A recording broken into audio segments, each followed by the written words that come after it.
यवतमाळमधल्या वडगाव जंगल परिसरात 98,80,467 रुपये खर्च करून बांधण्यात आलेल्या राज्य मार्गावरील 400 मीटर रस्त्याच्या कामामध्ये गैरप्रकार झालाय।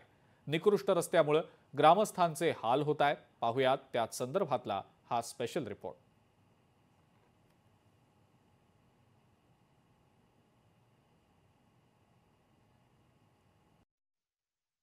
वडगाव जंगलात रस्त्याच्या कामात भ्रष्टाचार।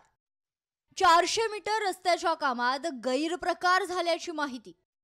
अधिकारी ठेकेदारावर कारवाईची ग्रामस्थांची मागणी। हा आहे यवतमाळ घाटंजी राज्य महामार्ग क्रमांक 316। काही वर्षांआधी वेगवेगळ्या कंत्राटदारांकडून 40 किलोमीटरचा रस्ता 2 टप्प्यात बांधण्यात आला। मात्र यात वडगाव जंगल समोर असलेला 400 मीटरचा रस्ता सोडण्यात आला होता। या रस्त्याच्या बाजूला असलेल्या शेतकऱ्यांना नाहक मनस्ताप सहन करावा लागतोय। ऑगस्ट 2023 मध्ये बांधकाम विभागाने केवळ 400 मीटर रस्त्यासाठी तब्बल 98,80,467 रुपयांची निविदा काढली। या रस्त्याचं काम यवतमाळ येथील साई कन्स्ट्रक्शन कंपनीने केलंय।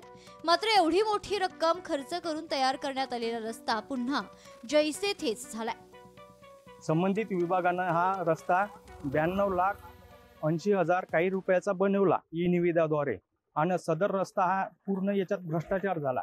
संबंधित विभागाच्या कंत्राटदारावर आणि या जे संबंधित विभागाचे जे काही अधिकारी कर्मचारी आहे यांच्यावर कठोर कारवाई व्हायला पाहिजे। ठेकेदारांनी हा रोड वन टाइम मध्ये एका टप्प्यातच चांगला करायला पाहिजे होता, पण ठेकेदार कुठल्याही प्रकारचं लक्ष न देता वाईट दर्जाचं काम करून वारंवार त्याला पॅचेस बुजवतात आणि पुन्हा ते उकरून जातात। त्याच्यामुळे खूपच या रोडची अवस्था बेकार आहे। आमची एकच मागणी आहे की हा रस्ता सुरळीतपणे आम्हाला चांगला करून द्या, ठेकेदारावर कारवाई व्हायला पाहिजे। सुरुवातीला हा रस्ता ईगल कंपनीने तयार करताना 400 मीटरचा भाग सोडून देण्यात आला होता। त्यामुळे या ठिकाणी अनेक अपघाताच्या घटना घडल्या। या अपघातांना संबंधित अधिकारी आणि कंत्राटदार जबाबदार असून त्यांच्यावर कारवाई झाली पाहिजे अशी मागणी आता केली जाते।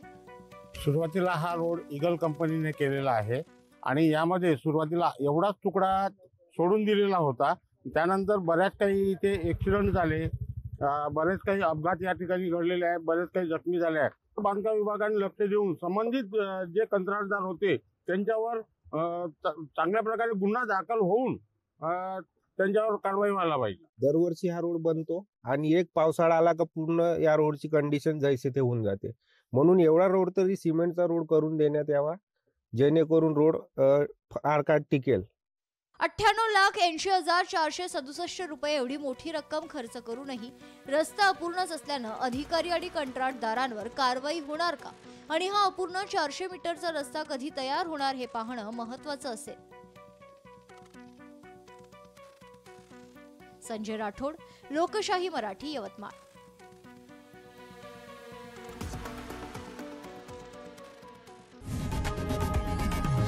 लोकशाही मराठी ऐका, पहा, जागरूक रहा।